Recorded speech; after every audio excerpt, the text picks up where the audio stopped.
See, okay, here's the thing. I've been thinking about this. I tried this the other day.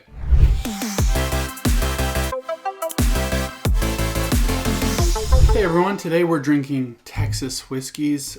We have 2 from Still Austin and 2 from Iron Root, which is in Denison, Texas. This is the Iron Root flagship cask strength. And then this is a cool collaboration that Iron Root does called Saints Alley. And the collaboration's between 2 friends, one of the guys from Iron Root and then another guy from Liquor Hound. And this is finished in an Armagnac cask, which is very exciting. And then this is the Still Austin flagship, and then this is their metal version of that flagship, which is their cask strength. So I think what we'll do, we'll start with the Still Austin since it's the lowest proof, and then we'll move to the cask strength Still Austin, and then we'll try these 2 guys because they're both pretty high proof. 115 proof, and then we got 107 proof, and then just under 100, 98.4 proof, and then we got 118. So I'll probably drink them like this. So the way we drink things on this channel is a little different from your standard channel. A lot of people have their Glencairns out, and that's cool. That's up to them. But here we do what I call nip rips.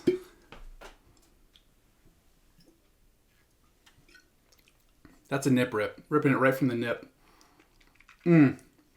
That's really good. I gotta give it to him. That is pretty damn good.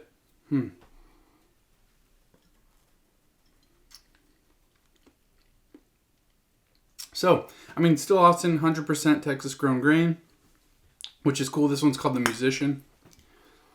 It's aged at least 2 years. So across the board here, you're gonna kind of see like younger age statements. And that's because whiskey ages faster in Texas because of the temperature and the climate. In Kentucky, for example, there'll be longer age statements, but the weather is cold, half the year and warm half the year. So the way whiskey works is it gets all its flavor from the juice going in and out of that barrel over its maturation period. So in the wintertime, those pores of that wood are closed, and so the water doesn't go in and out, so not much happens during that period of time. It does technically still age, but it's that heat and those open pores of the wood that really soak up that liquid, give it flavor, and put it back into the barrel.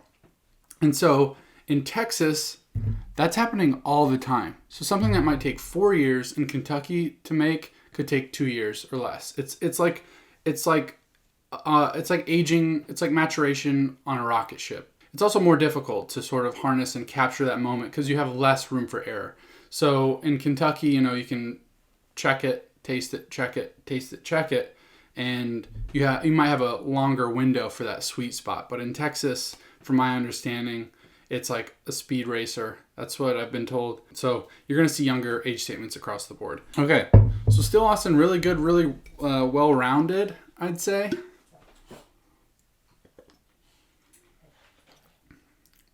I don't taste any like young notes necessarily. There's like a tad bitterness.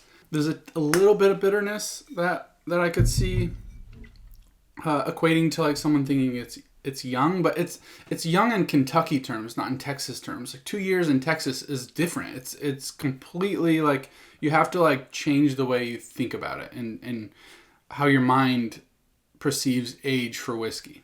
So now let's try this next one. This is Still Austin's cask strength.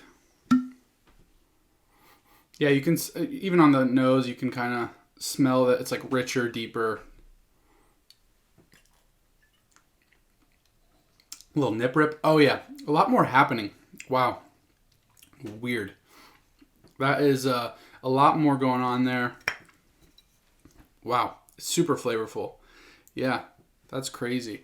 It's just funky. Like it's not your classic Kentucky bourbon flavors. It's like these other flavors, and not in a bad way. Not like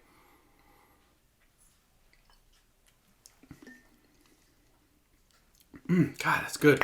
It's just like, I can't even explain it. I don't have words because all my words would be like brown sugar, caramel, and that's just not the case here. There is some sweet, brown sugar notes and things like that, but it is just like a completely different beast we're talking about here. Yeah, I mean, full flavor. That's true. Okay, so next I want to actually drink it like this. So we're going to have the Iron Root Harbinger. Iron Root is made in a little town called Denison. This is I can't see that number because it's all handwritten, which is really cool. And this is 36 months aged. This is their flagship bourbon and showcasing their heirloom corns. So it's Texas corn. It's non-chill filtered, 115 proof, straight bourbon whiskey. This was really exciting because this came from one of you guys, one of our subscribers, Mike. Cheers, Mike. Appreciate you letting us know about Iron Root. And then we reached out to Iron Root, and Josh got back to us, and he was like, hell yeah, I'll send you guys some bottles. So a couple days later, here we go.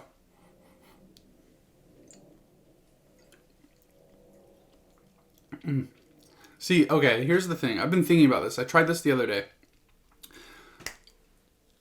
Now, when I have historically had young whiskeys or young bourbon, there's like, and this is maybe just to me, there's like this bready or yeasty note. And I think that's the yeast that people are using.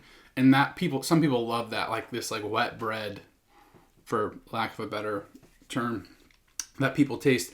And normally I don't like that. And it would be off-putting to me. But this is like sort of captured that bread note in like the best way. And there's like this undertone of like sweetness that I really enjoy as well. Maybe it's the 115 proof. Like you can maintain that bready note and have all that flavor as well on top. Okay, so that was the Iron Root Harbinger, 36 months age. It doesn't taste like it. I guess that would equate to like, it could be like 3 years. There's some math equation that does it. So let's try the Herald. This is Saints Alley, which is that collaboration between the two buds.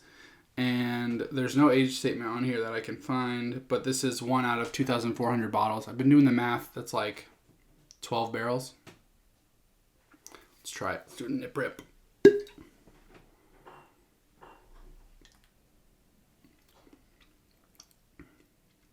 I mean, this is where it's at. Yeah, so this is a blend of Iron Root's whiskey, a blend of MGP's High Rye mash bill, and then it is finished in Armagnac casks with the expertise of the guy at Liquor Hound, I guess, and then the maturation experience of the Iron Root people.